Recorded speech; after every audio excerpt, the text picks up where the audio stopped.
Salut tout le monde, c'est Marie.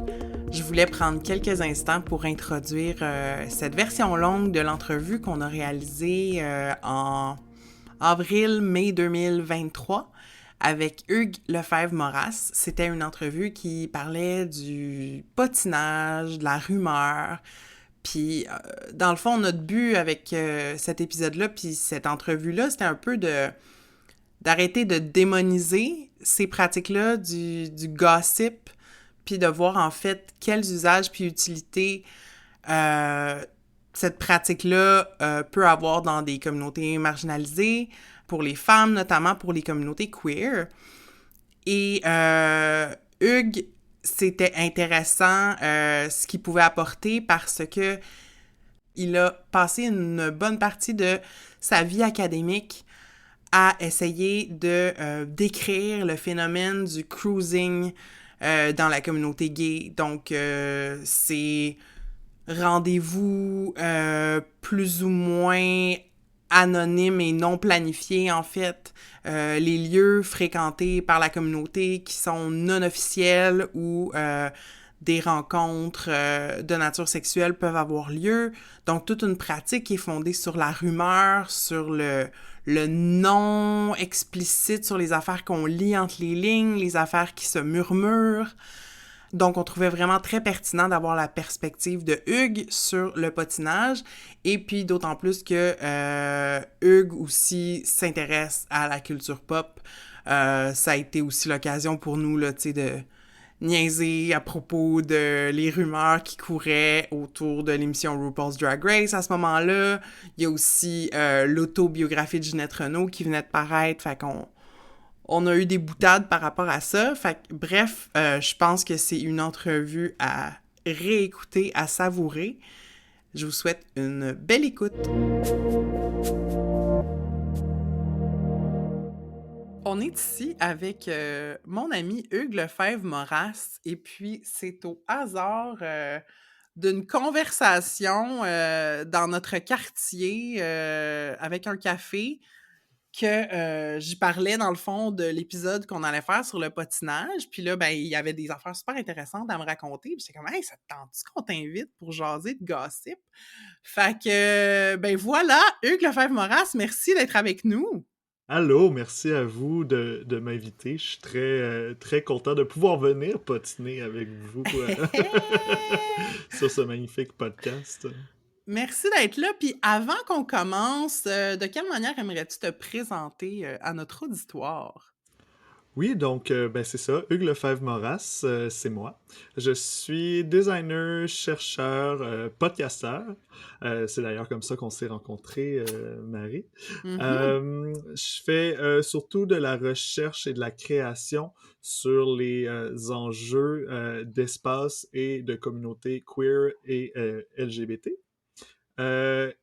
Justement, dans ce travail-là, dans le fond, j'en suis venu à comprendre que les espaces queer existent beaucoup de manière éphémère, clandestine et se transmettent par le bouche à oreille. Donc, Hmm. dans le fond, j'ai dive deep un peu dans qu'est-ce que veut dire le gossip là, d'un point de vue théorique.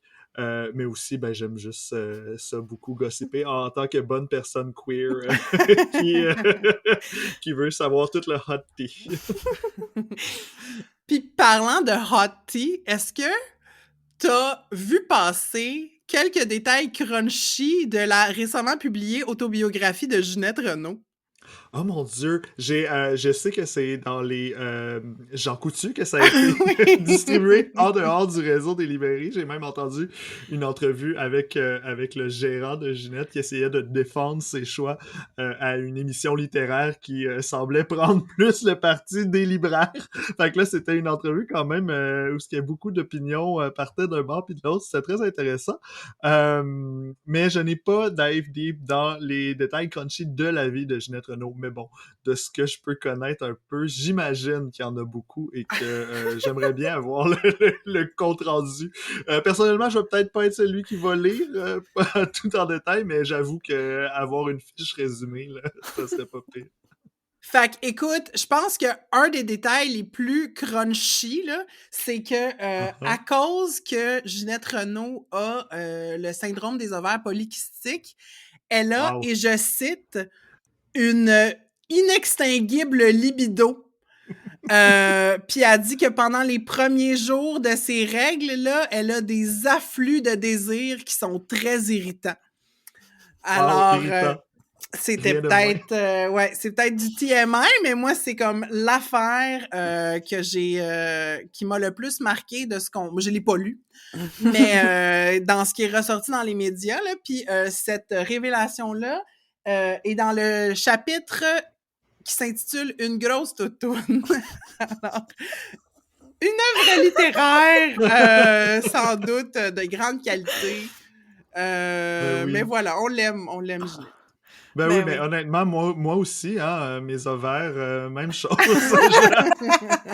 Je relate beaucoup à Ginette, dans le fond, plus que je le croyais. Mais je pense que ça, c'était quand même un peu su, là, justement, au niveau de les rumeurs. Je pense que on Ouais. savait là, que Ginette, elle aimait ça, la chair, les plaisirs de la chair. Ouais, ça a l'air qu'elle flirtait avec un prêtre aussi, en tout cas. Mm. Mais tu vois, c'est exactement ça que j'ai dit à Marie quand elle m'a dit ça. J'étais comme, oui, mais on le savait, ça. Je savais pas qu'elle avait le syndrome des ovaires polykystiques, mais je savais son intérêt pour le sexe. Fait que pis c'est pas comme si je suivais sa carrière.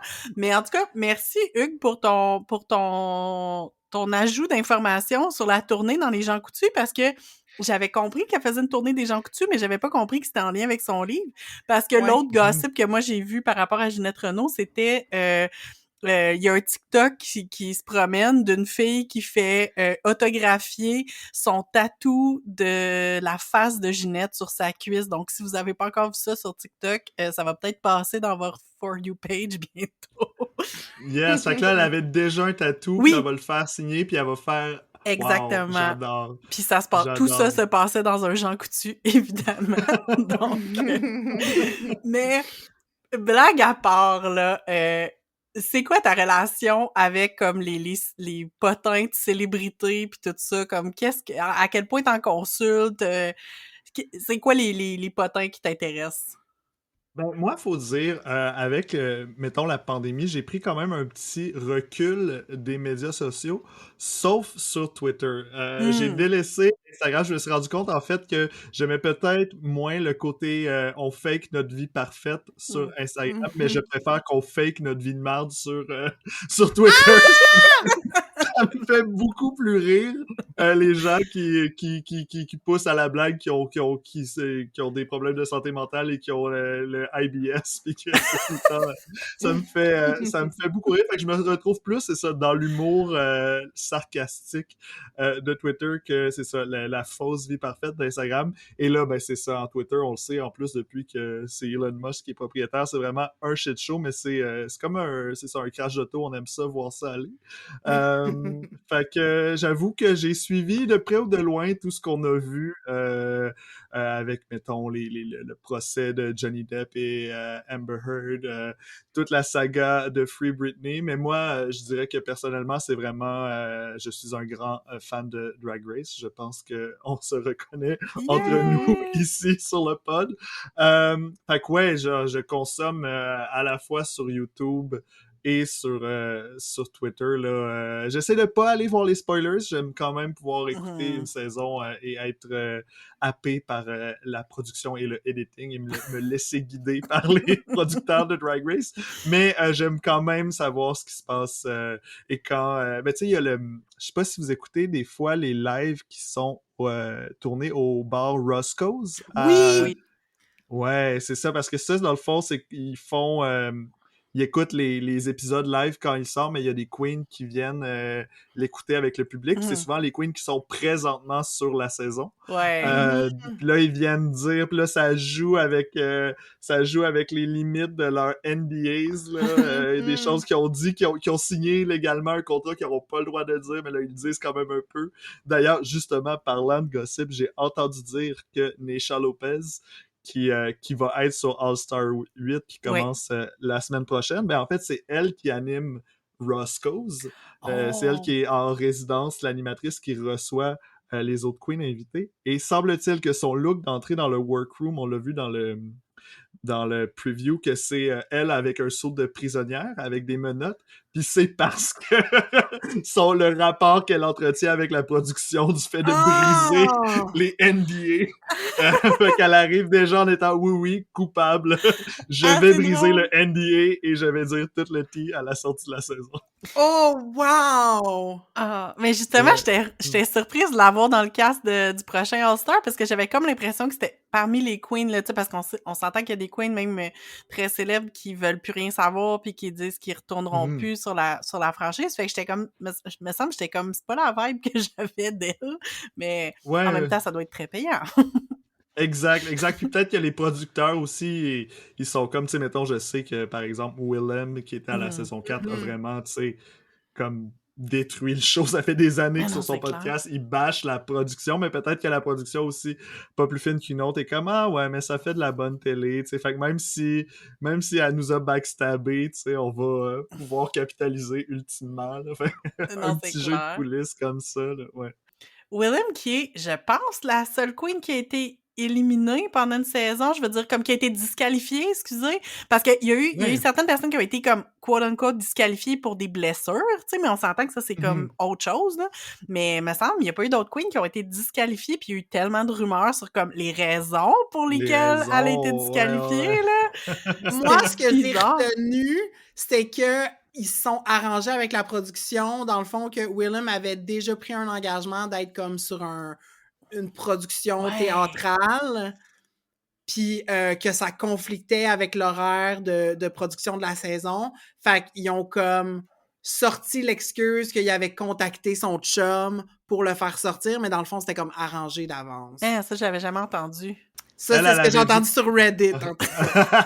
Elle était comme, genre, je vais avoir mon hair time, je vais me faire connaître, même si je gagnerai pas, je vais être là 6 semaines. Puis après ça, on fait que, j'avoue, c'est pas bête, c'est quand même un bon move, si c'est vrai, là. Mais je pense que t'as raison, Catherine, mais il y a peut-être Sherry, je devrais peut-être pas la nommer, Redacted, comme on dit, qui a été disqualifiée, mais elle a été disqualifiée à la fin du tournage. Fait que dans le fond, il avait tout tourné comme si elle était pas disqualifiée, puis c'est juste au moment de plusieurs mois plus tard de Air le show qu'elle a été disqualifiée. Fait que c'est pas vraiment sur le show vraiment là, que ça fait partie du storyline de la saison. T'as raison, je pense que c'est arrivé, c'est ça.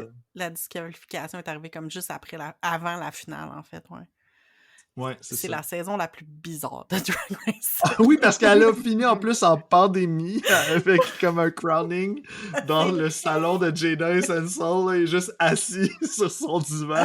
Puis après ça, elle ferme son laptop et elle est comme bon, je viens de gagner 100 000 $. Trop bizarre. Quand on préparait cette entrevue avec toi, Hugues, tu nous disais que le gossip, c'est un peu la version binning, en fait, des conspiracy theories, tu sais, puis j'aimerais ça t'entendre là-dessus, parce que là, on est un petit peu là-dedans dans Drag Race, comme « mais c'est quoi les vraies raisons qu'une telle queen est partie, puis c'est quoi qu'ils peuvent dire, qu'ils peuvent pas dire, tu sais. » Mais c'est vrai que, tu sais, les conséquences de ça, ultimement, sont pas graves versus comme « qu'est-ce que Dr Fauci nous dit pas, puis qu'est-ce que Santé Canada nous cache, tu sais. » Fait que je pense que l'entre-deux de ça, c'est justement le mouvement Free Britney, tu sais. Exact. Puis je sais pas à quel point tu l'as suivi, mais tu sais, une fois qu'elle a été libérée de son comment qu'on appelle ça? Son conservatorship. Ouais, son conservatorship, il y a le terme français que j'oublie, là. Mise en tutelle, je pense. Oui, une fois qu'elle est sortie de tout ça, il y a du monde qui croyait pas qu'elle était vraiment libérée, puis là, qui regardait comme obsessivement des photos de son mariage, puis sont comme « sont fake », puis en tout cas, c'était toute une affaire. Intense, ouais. Fait que, parle-nous avec ton regard d'universitaire full smart, là, déconstruis-nous tout ça. Pas de pression. Ah mon Dieu. Ok, mais dans ce cas-ci, ma source, c'est aussi quand même un peu TikTok et les podcasts. Mais bon, c'est peut-être rendu légitime pour la recherche universitaire.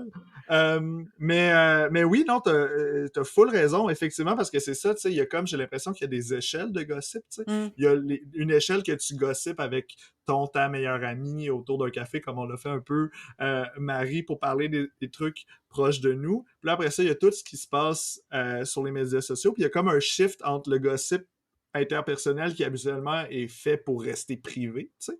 Mais là, c'est ça, une autre échelle de gossip, en fait, qui est très public. Tu veux même publiciser ton opinion. Tu sais, ça devient les hot takes. Tu fais des vidéos pour debunk des trucs. Puis là, c'est ça. Je pense que c'est là qu'il y a un shift vers c'est ça, la conspiration. C'est quand ça devient un peu plus public, puis il y a un grand groupe qui commence à fabuler ensemble. Là, oui, c'est ça, ça peut aller du très bénin, là, justement. Est-ce que c'est vrai que Miley Cyrus chante à propos de Liam Hemsworth dans sa nouvelle tune? Puis là, est-ce que c'est vraiment la maison dans laquelle il l'a trompé, avec qui il l'a trompé, c'est avec Jennifer Lawrence? C'est tout ça.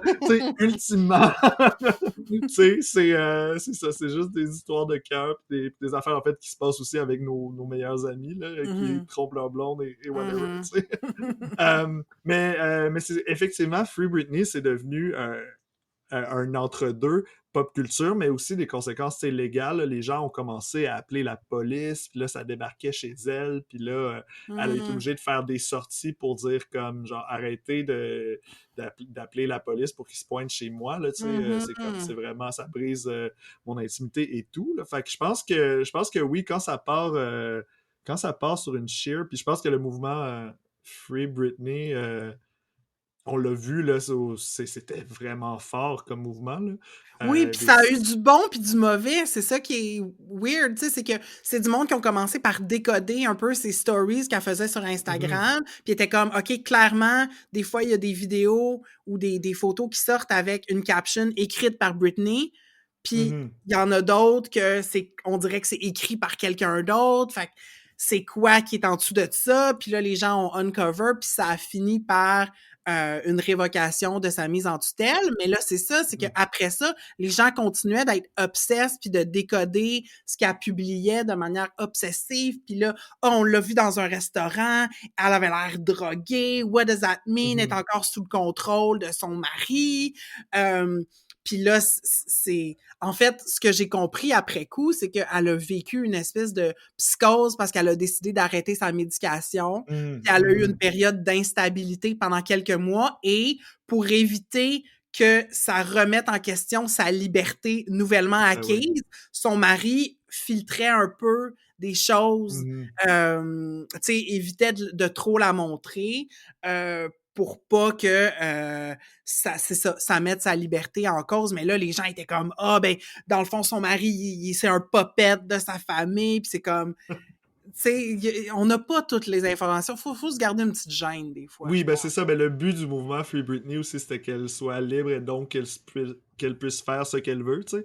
Je me rappelle qu'il y a des gens qui étaient bien offusqués qu'elle commence à poster des photos presque nues, puis que, mon Dieu, elle allait trop loin, mais c'est comme, non, mais le but, c'est que, justement, on voulait qu'elle soit libre, là. Fait que si elle décide de poster des photos d'elle nue sur la place avec juste des petits emojis qui viennent cacher aux bonnes places, c'était ça qu'on voulait qu'elle puisse faire, là. C'est ça, exactement. Puis Britney, on l'oublie pas, hein, c'est une femme blanche mi-quarantaine, maman qui vient de la Louisiane. Là. Fait que, techniquement, c'est pas mal une textbook definition d'une Karen. Là. Fait que tu sais, ça se peut là, qu'elle fasse des trucs cringe. Là. Let Britney be cringe. Exactement. On a discuté ensemble en pré-entrevue, puis moi, une des affaires qui me venait en tête, c'est vraiment l'aspect storytelling du gossip et du patinage. Dans le fond, tu sais, on aime ça, écouter des histoires, raconter des histoires. Je sais pas ce que t'en penses, Hugues. Ben oui. En tout cas, moi, je pense aussi que c'est comme ça que j'ai appris mes skills de storytelling, que je les ai testés, tu sais. quand j'ai, c'est ça, des histoires, c'est ça, comme je disais tantôt, du hot tea, ou quelque chose qui est arrivé, puis là, tu vas voir, c'est ça, les personnes de confiance qui peuvent peut-être entendre une histoire plus crunchy qu'une autre, tu sais.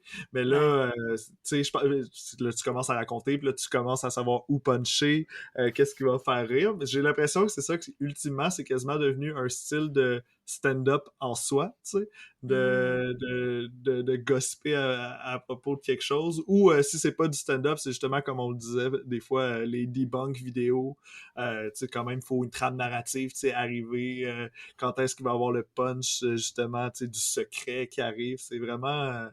il y a vraiment, dans le fond, une manière, une espèce de... c'est une forme narrative, en fait, je pense que c'est ça, tu sais. Qui est vraiment le fun à maîtriser. Et justement, si on aime ça, ben on la perfectionne, puis ça devient une corde à notre arc pour se rendre intéressant. Tellement. Puis, tu sais, t'as parlé au début de ton mémoire, tu sais, puis de le rôle des réseaux de communication alternatifs pour... dans certaines communautés marginalisées, en fait.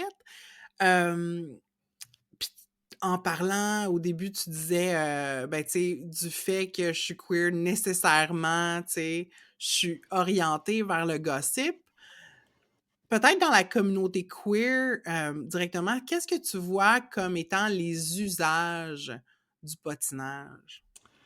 Ben, je pense qu'il y en a nécessairement plusieurs, là. Je pense que c'est, ben, tu sais, c'est ça, le patinage, c'est une façon de faire confiance, premièrement. Fait que justement, pour créer des liens, tu fais confiance assez à quelqu'un pour t'ouvrir peut-être sur un sujet, justement, que tu n'aurais pas eu confiance de parler à tout le monde. Puis là, en retour, si cette personne-là te fait confiance aussi, ben, elle va s'ouvrir. Puis là, vous allez pouvoir co-construire votre point de vue sur un sujet ensemble. Il y a comme un truc de vulnérabilité, d'approcher quelqu'un puis de dire, OK, là, je vais dire des affaires qui sont peut-être genre des unpopular opinions, mais là, on se crée un safe space, on se permet de patiner, puis là, on va pouvoir faire des back and forth, puis je suis curieux d'entendre ton point de vue pour voir si ça va faire évoluer le mien et vice-versa. Fait que je pense qu'il y a vraiment, c'est une manière c'est ça, d'apprendre à faire confiance, de créer des liens, de valider nos points de vue sur certains sujets. Fait que je pense, ultimement, c'est vraiment comme un truc qui cimente la communauté, de manière, c'est ça, peut-être alternative aux fameux, les chicanes de famille dans les structures plus hétéronormatives. Dans le fond, les personnes queer, souvent, on se crée des familles alternatives. Fait que je pense que le gossip vient jouer ce rôle-là. Qui peut être alternatif au, justement, quand tu reviens d'un souper de famille, puis là, t'entends tes parents qui chialent contre ton oncle ou quelqu'un, là, c'est comme... Mais là, on fait ça de manière interne dans la communauté queer pour se créer, c'est ça, des espèces de liens de confiance puis des structures familiales. Je pense aussi que c'est... une manière de se protéger dans notre communauté, tu sais.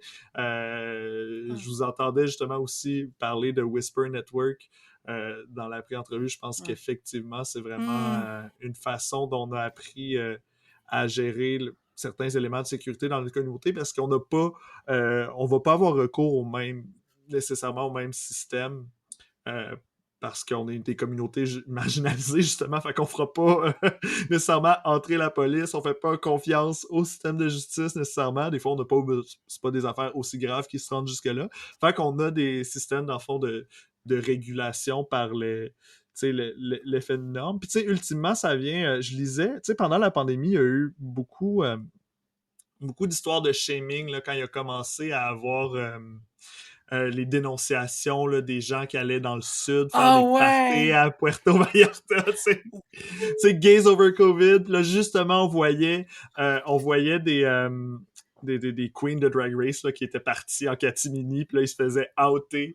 Bon, c'était un peu du blackmail, puis tout ça. Là. Il y avait une éthique peut-être louche, Ouais. mais en fait, ce que je me rends compte, c'est quand même que cette forme, ça, tu sais, j'en ai discuté beaucoup avec des amis, il y avait comme des camps, il y en a qui étaient comme, genre, qui étaient comme, non, on est en pandémie, là, c'est vraiment pas correct, c'est normal qu'il faut qu'on les shame. Puis là, il y avait l'autre côté qui était comme, genre, hey, on n'arrête pas d'être shamé en tant que communauté. Puis là, ça va créer encore un double standard. Puis là, les straight vont dire que les gays, majoritairement les hommes gays, c'est ça, c'est comme, c'est des bêtes de sexe qui peuvent pas s'empêcher. Fait que là, ils sont super unhinged, puis ils font des trucs pas d'allure, comme des parties en temps de pandémie. Puis là, il y avait comme une comparaison avec le VIH, tu sais. Puis je pense qu'en fait, il y a quelque chose dans le patinage qui vient rejoindre ces deux postures-là, tu sais. C'est comme, il faut faire attention, justement, pour pas que les personnes queer deviennent le bouc émissaire si ce patinage-là se rend jusqu'aux oreilles des straights, tu sais.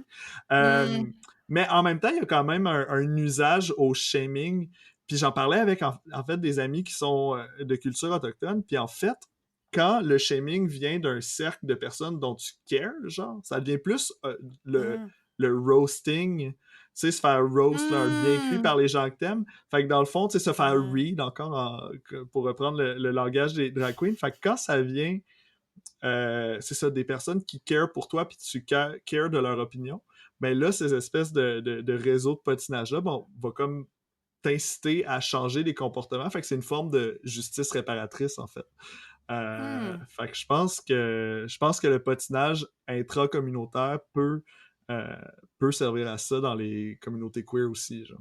C'est full intéressant. Tu sais, c'est ça, je pense qu'il y a dans les communautés, il y a des aspects de comme pour cimenter la tu sais, comme le patinage amène un lien, tu sais, puis c'est pas juste parce qu'on l'a pas nommé comme jusqu'à maintenant, mais tu sais, l'idée que le patinage, c'est comme un peu tu sais, c'est négatif, puis c'est comme on devrait pas patiner, puis tout ça, mais en même temps, on se rend compte que comme, de un, comme on annulera jamais le gossip, là, comme, tu sais, ça va tout le temps exister, puis tu sais, je pense que dans tous les milieux, c'est...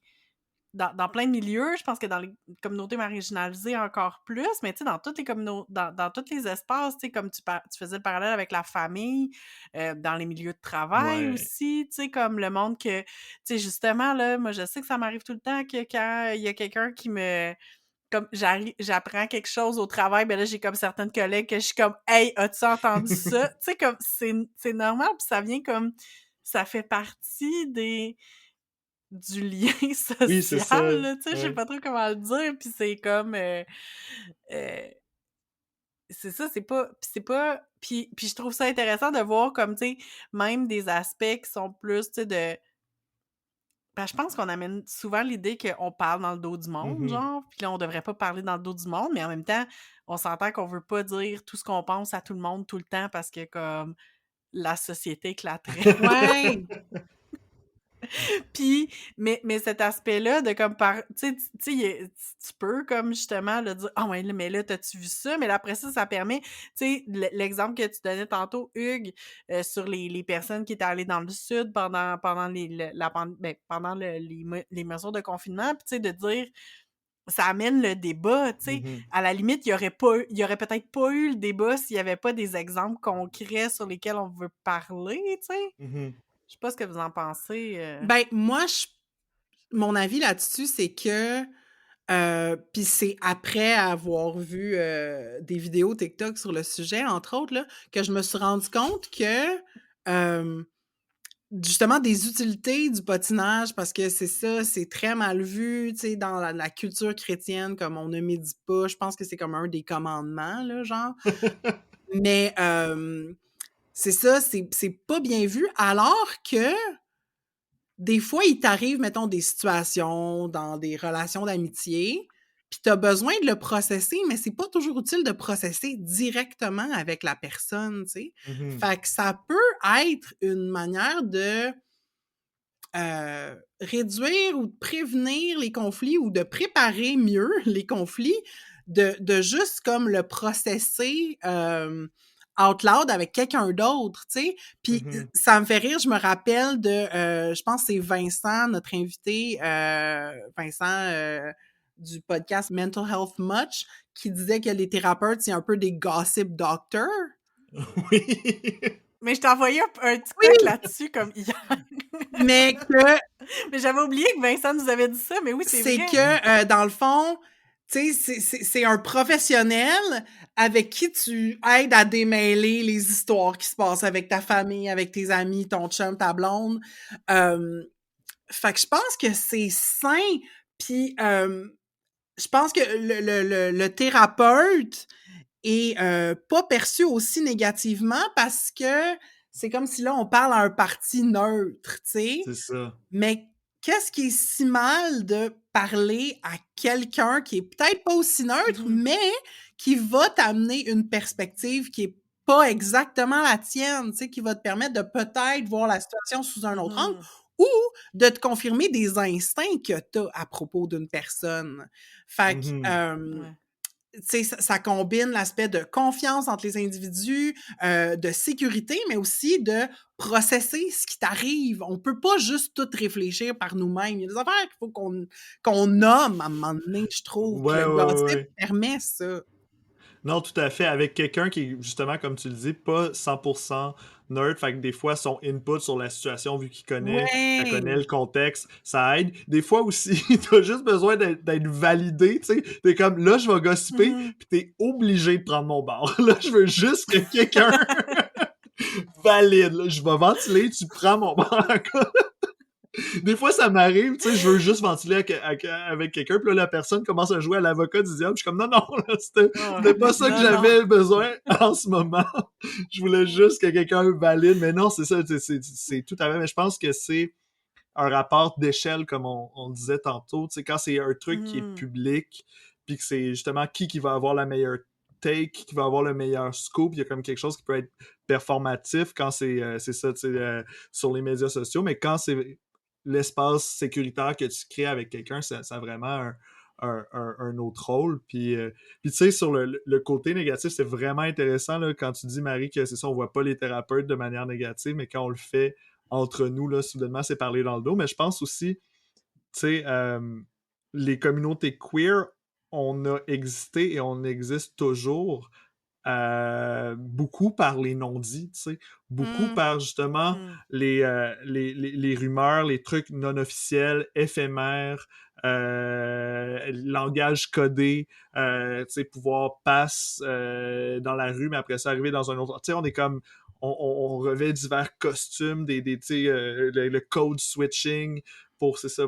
Fait qu'il y a comme. Ça a toujours été c'est ça, pour pouvoir des fois se rapprocher quelqu'un, faire OK, est-ce qu'on parle le même langage? Oui, non, OK. Mhm. Puis, tu sais, c'est Mhm. quelque chose que j'ai beaucoup étudié dans le cruising, qui est mon objet d'étude à la maîtrise. Tu sais, j'ai visité des sites à travers le Québec où justement les hommes se rencontrent pour avoir une sexualité publique. Puis c'est vraiment, tu sais, ça existe partout en province, mais c'est vraiment loin du village à Montréal où ce qu'on a planté des drapeaux pour dire oui, oui, c'est vraiment ici qu'on existe, tu sais. Les sites de cruising, c'est vraiment des espaces non officiels éphémères qui se déplacent selon les saisons et la répression. Moi, Mhm. j'arrivais, tu sais, Mhm. pour construire ma banque de données, les sites que je voulais visiter, mais j'avais juste accès à des non-dits. T'sais. C'était Mhm. juste de la Mhm. rumeur, juste du gossip. Ouais. Semble-t-il qu'à Rimouski, il y a telle affaire à telle place. Semble-t-il qu'à Chicoutimi, il y a telle affaire à telle place. C'est ça, c'est comme ça fait partie intégrante de nos communautés parce qu'on n'a pas eu le choix d'exister comme ça pendant bien avant qu'il y ait des villages, en fait. Mhm. C'est ça, il y a comme une transmission de l'information parce que comme tu dis, tu sais, il y a comme l'aspect de vouloir trouver d'autres membres de la communauté, mais en même temps aussi des fois puis même des fois pour des raisons de sécurité, Exact. de justement comme passer inaperçu, là, tu sais, par le monde straight, là. Ouais, non, c'est clair. Ça, Non, c'est ça. c'est ça. J'ai l'impression qu'au 20e siècle, on a beaucoup misé sur des tactiques de résistance qui étaient celles de la visibilité, tu sais, puis de la Mm, fixité identitaire, puis de la fixité des mm, territoires, tu sais, de prendre la rue, de ouais. prendre possession d'un quartier, d'ouvrir des institutions. Mais dans le fond, il y a en parallèle Mhm, des tactiques qui sont, selon moi, beaucoup plus anciennes, qui sont celles, justement, de la discrétion, de la clandestinité, des murmures, de la rumeur et de l'éphémère, tu sais. Puis je pense que c'est pas dans le but de dire qu'il y en a une meilleure qu'une autre là, dans ces stratégies-là, Mm. mais de se rendre Mm. compte qu'on a peut-être oublié que les stratégies de discrétion puis de gossip nous ont permis de survivre pendant des millénaires, tu sais, puis qu'il y a quelque chose là peut-être à aller chercher. Puis dans mon cas, c'est vraiment intéressant aussi parce que, tu sais, je fais de la recherche scientifique, puis tu sais, on l'a dit beaucoup dans les dernières années, là, science is science, trust science, tu sais, là, c'était le parallèle entre la science et les théories de la conspiration, mais tu sais, moi, là, en fait, je suis en train de Mm. dire que ma science est faite de gossip et peut-être de conspiration. Fait que c'est vraiment, tu sais, dans le fond, comment on crée de la recherche scientifique en théorie queer ou en pratique queer de la recherche. Là, j'essaie de faire une distinction entre les deux. Là. Ouais. J'étudie pas les espaces queer, j'étudie les espaces de manière queer. Là. J'essaie, bon, c'est un peu une gymnastique intellectuelle, tu sais. Mais dans le fond, c'est ça, tu sais, c'est un auteur que j'aime beaucoup, José Esteban Munoz, qui c'est ça, qui parle d'une nouvelle épistémologie qui se base sur la rumeur et l'éphémère, mais comment l'élever à la même valeur que la fameuse rigueur scientifique qui, en fait, est Mhm. vraiment hétéronormative. Tu sais. Ah. C'est vraiment intéressant, puis ça me fait penser. Puis là, je me souviens plus si on en a parlé une seule fois dans le podcast, mais Marie et moi, on est allés voir le spectacle Oui! Ciseaux Mhm. par, je sais pas, Hugues, si tu l'as vu, ce show-là. Malheureusement, sold out, mais j'en ai beaucoup entendu Ah. parler. Mais tu sais, c'est un spectacle de théâtre documentaire Mhm. sur l'histoire queer et spécifiquement lesbienne de Montréal.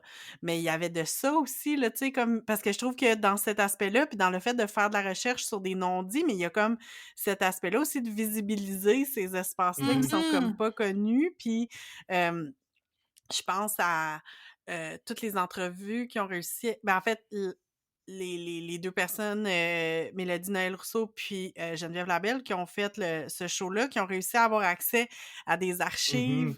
d'un collectif radical, voyons, comment on appelle ça, séparationniste, c'est ça qu'on Ouais, dit? séparatiste lesbien. Mhm. Ouais, séparatiste lesbien en Estrie, je pense, ou dans les Laurentides, en tout cas, tu sais, en Ah, yes. campagne, puis tout ça, puis ils ont eu accès à leurs archives, mais en même temps, c'était comme full compliqué parce qu'en quelque part, c'était pas...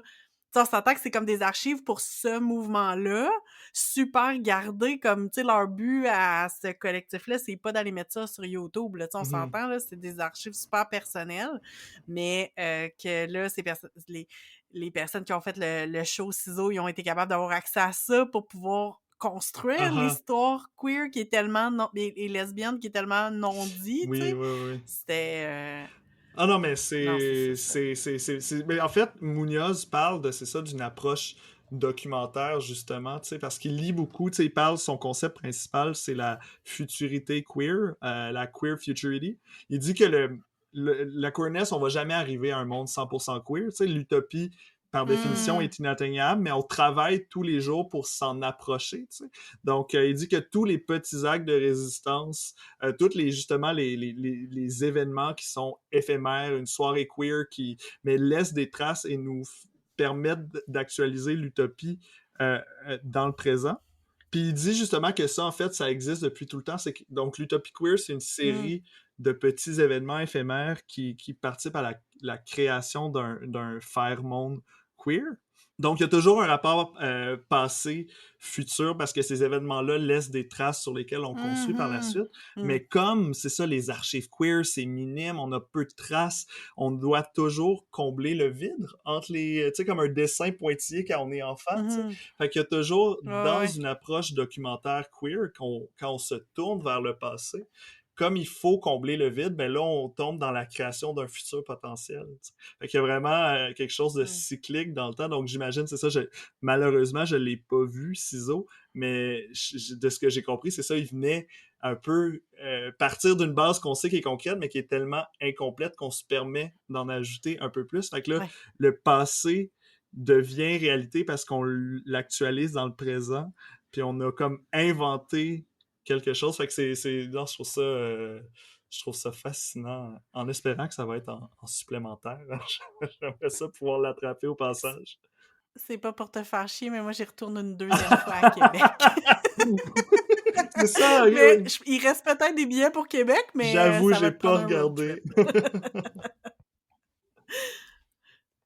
Ma question de conclusion, ce serait, est-ce que dans le contexte justement queer, est-ce qu'on veut que ça reste de l'informel ou à quel point on veut visibiliser ça? Parce que je me dis comme, mettons, visibiliser comme je sais pas dans ton mémoire si t'as tu sais, comme si tu parles de lieux éphémères, comme tu veux est-ce que tu les nommes spécifiquement? Est-ce que tu veux les visibiliser à ce point-là? Parce que ça peut mettre comme les visibiliser peut les mettre en danger ou les compromettre. Fait que, tu sais, à quel point est-ce qu'il faut que ça reste du gossip, puis à quel point on veut que ça Ouais. je sais pas je sais pas si ma question est claire, là, mais tu sais, à quel point on veut que ça reste du gossip puis Mhm. qu'on veut pas que ça soit visibilisé, justement. Tu parlais des stratégies de Mhm. visibilisation, justement, Ah, là. mais mon Dieu, tu poses une question en fait qui m'a été posée dès le début de mon mémoire. Fait que Mmh.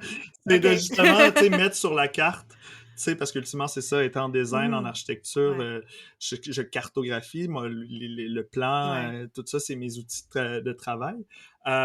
Mais en fait, dans le fond, en m'inspirant de Munoz qui dit qu'on doit trouver des épistémologies puis des méthodologies qui sont ancrées dans la rumeur et le gossip, ben c'est justement, je me permets de reprendre, à cause le cruising est en transgression des normes Mmh. sociales, sexuelles, spatiales. Tu sais, c'est comme, on s'entend qu'avoir des relations sexuelles dans l'espace public, surtout quand on est queer, tu sais, c'est ça, ça contrevient à l'hétéronormativité à plus d'un point. Donc, la transgression devient, dans mon cas, la transgression des normes de dessin. T'sais. Fait que j'essaie, j'ai Mmh. identifié certaines qualités au cruising, c'est désorientant, c'est sans frontières, c'est fragmenté. T'sais. Fait que Mmh. j'essaie de faire des dessins qui vont parler du cruising de la manière dont le cruising est. T'sais. Donc, je crée des cartes qui Mmh. vont être fragmentées et désorientantes.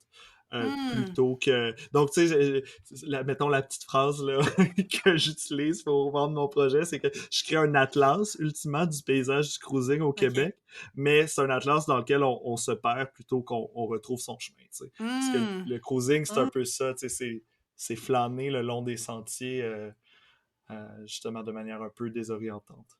Hmm.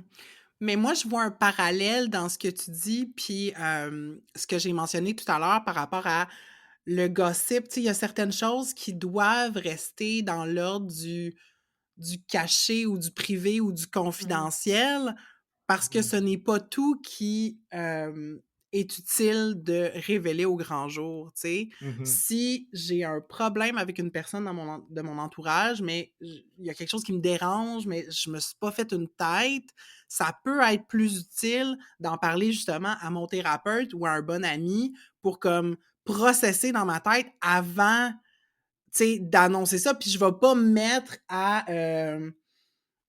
justement faire une grosse campagne là, pour sur les médias sociaux pour dénoncer une telle personne. Tu sais, Mhm. c'est comme il y a des affaires qui méritent plus de rester dans le privé, puis on en sort. Je trouve pas que c'est nécessairement hypocrite de sortir une version plus léchée Mhm. au public at large ou à cette personne-là directement. Tu sais, je pense qu'en fait, c'est plus Mmh. faire preuve de tact puis se préparer justement tu sais, Ah oui. à avoir cette conversation-là.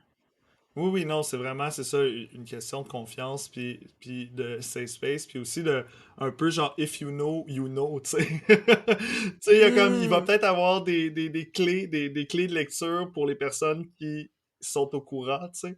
Ouais. Mais effectivement, non, non, c'est ça, ben, tu sais, toute vérité n'est pas bonne à dire, tu sais. Fait qu'il y a, c'est ça, tu sais, il y a une manière de, je pense que tu l'as bien dit, en fait, d'avoir du tact, euh, parce que parce que c'est ça, tu sais, des fois on est juste messy, puis on veut que ça reste privé, puis on a des personnes de confiance avec qui on se permet d'être messy, puis d'aller trop loin. Puis là, une fois qu'on a Mmh. validé que certaines affaires étaient peut-être trop intenses, puis là, les personnes nous ont aidés à relativiser, mais ça nous permet de revenir, c'est ça, sous un jour plus public, puis arriver avec Mmh. l'information nuancée, tu sais. Parce qu'on en dit puis on en pense des affaires là, qui sont messy, là. En tout cas, moi, on pourrait pas dire tout ce qui nous passe par la tête à la première réaction, là, tu sais. Sur ce, Hugues, vraie dernière question. Si les gens sont curieux d'en savoir plus sur toi, sans dire qu'ils vont avoir accès à tous tes secrets, mais où est-ce que les gens peuvent te retrouver, mettons, sur les internets ou s'ils sont curieux de t'entendre parler, où est-ce qu'on te trouve? Ben là, je suis en train, je suis à quelques jours de déposer mon mémoire de maîtrise. Donc ça va s'en venir très bientôt. Mais le 18 mai, avec deux collègues de l'UQAM et un invité de Toronto, on est 4 chercheurs, chercheuses en fait, à travailler sur le cruising, ce qui peut être surprenant. On pourrait croire que le cruising est un sujet niche, mais là, il y a 3 étudiants et étudiantes de l'UQAM qui travaillent là-dessus en même temps dans 3 départements différents. Donc, on va faire, c'est ça, une espèce de meeting, conférence multidisciplinaire pour montrer l'avancée de nos recherches. Donc, ça, c'est le 18 mai à 16h à l'UQAM. C'est organisé par l'Observatoire des profilages. Donc, vous pouvez peut-être fouiller sur Facebook. Ils ont créé l'événement pour avoir l'adresse et le local exact. Sinon, mes réseaux sociaux. Là, je m'en reviens un peu sur Instagram maintenant. J'ai dit tantôt que je n'étais plus vraiment sur Instagram, mais là, comme je termine ma maîtrise, j'ai plusieurs éléments visuels et photos et trucs que j'ai créés dans les dernières années que j'ai le goût de montrer aux gens. Fait que je pense que c'est Hugues, Hugues, /LM ou /LM. Vous essayerez les deux, mais ça devrait pas être trop difficile à trouver. Puis je vais essayer de diffuser un peu, c'est ça, mon travail. Puis on a pu aussi, évidemment, t'entendre dans les 2 premières saisons du balado Droit positif de la Coxida.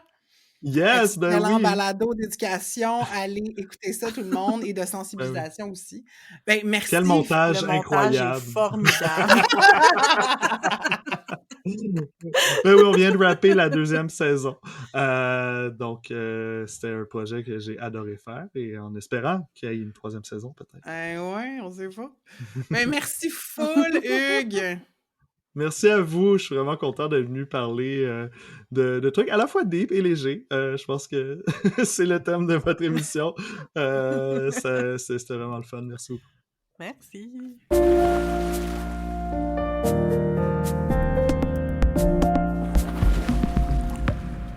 Merci d'avoir été à l'écoute. On espère que vous avez apprécié cette entrevue version longue d'Entre deux eaux. Suivez-nous sur Instagram pour rester au courant de ce qui se passe avec le podcast. Vous pouvez nous trouver, comme d'habitude, au handle entredeuxeaux.balado. On vous souhaite un bon été! On vous aime!